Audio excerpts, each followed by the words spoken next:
There's a really important question that I ask of my coaching clients. And the question is, what percentage of your first dates lead to second dates?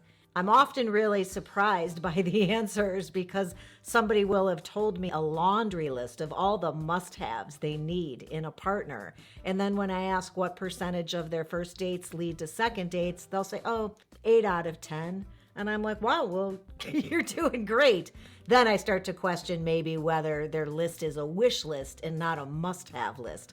But I think we should examine that question. You should examine that question yourself, and I'm going to tell you why. If you're new, I'm Carey. I'm a matchmaker, a dating coach, and we're going to get right to this really telling question that I'm asking of everybody so we can see how it applies to you. That's what's on the agenda. I believe that if 4 out of 10, 40% of your experiences with first dates are leading to second dates, something's gone wrong and you might need to do, we're not working together, right? If we are, we can do it together. But otherwise, you're going to have to take a look and see where this disconnect is. And I do have a quick fix for people who have a really low second date number percentage, and I'll give that to you. It's something you have to commit to. I make all of my clients who do this do it for at least 3 months to see what kind of a change they can get. But I think examining this is the first step and figuring out why you're not going on second dates with people that you're meeting for first dates. Is it them? Is it you? Are you just judging people by a first impression rather than getting to know them? Are you feeling you don't have chemistry with people or aren't really sure if you have chemistry? These are all the answers that people often give for why they've chosen or aren't getting second dates from their first dates. And I'll tell you one thing that I think is the biggest. Here's what I was leading up to. A lot of people will say, I'm not going on a second date because we just did not have a click or chemistry, or there was no attraction on my part, or I just didn't feel that there was anything magical about this. There was no spark. These are the words people use. And this is my trick on how to work through this and get more dates that are leading to second dates. And why do we want more second dates?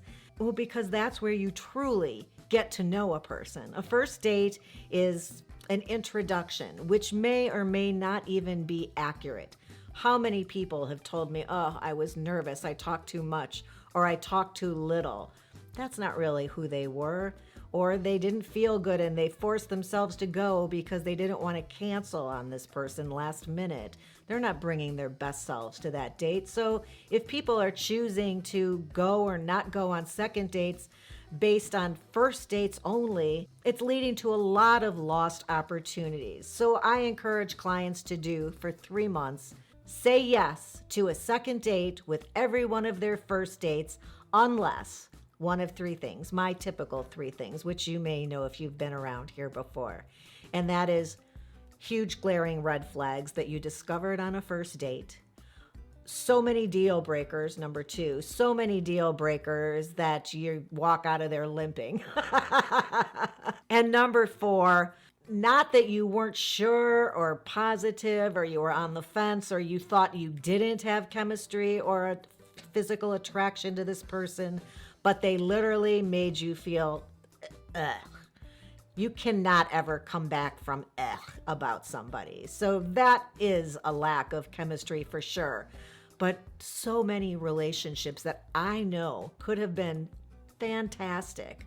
Such great, strong matches on so many, the values and the interests and their vibe and their family relationships, religion and politics and the way they look at the world. So much of that goes out the window because somebody didn't immediately know that there was chemistry there. And then I sometimes will hear, because I have that opportunity as a matchmaker, that the other person wasn't at their best, or that I lost my job before then. I was feeling super crappy about myself. I just wasn't the conversationalist. And so they didn't feel they brought their personality that most people find so attractive. So many reasons that this person didn't get to learn who this other person or my client truly was. So much of that chemistry really can be determined on date 2 or 3. I encourage my own clients to go on 3 or 4 dates with somebody, especially if they're on the fence about chemistry. Because if you're on the fence and not certain about chemistry, there's only one way to figure out for sure, and that's to spend more time with this person. Not only that, spend more time with this person doing something where you get to see more of them, the way they move in the world and how they enjoy themselves and what they look like when they laugh and how they carry themselves in different situations. That requires more than one date for an hour and a half to gauge. So take me up on my challenge. Why don't you? Try it for 3 months. Try it for 3 dates. Up to you. Obviously, we're not working together currently. See if it makes a difference for you to go on 2 subsequent dates after your first dates without even thinking about it, unless, of course, there's one of the 3 no-go scenarios. I'd love to hear about it. Make sure you check back and let me know in the comments section how that worked out for you. I tell the stories all the time of my clients who didn't want to go on second dates. I was overriding all their decisions, ensuring that they would get to know this person better. And 5 couples are married today, despite not wanting to go on a second date. That could be you.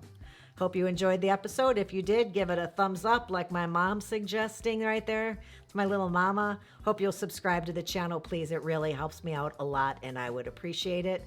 And I'll look forward to seeing you next time. Until then, have a good one.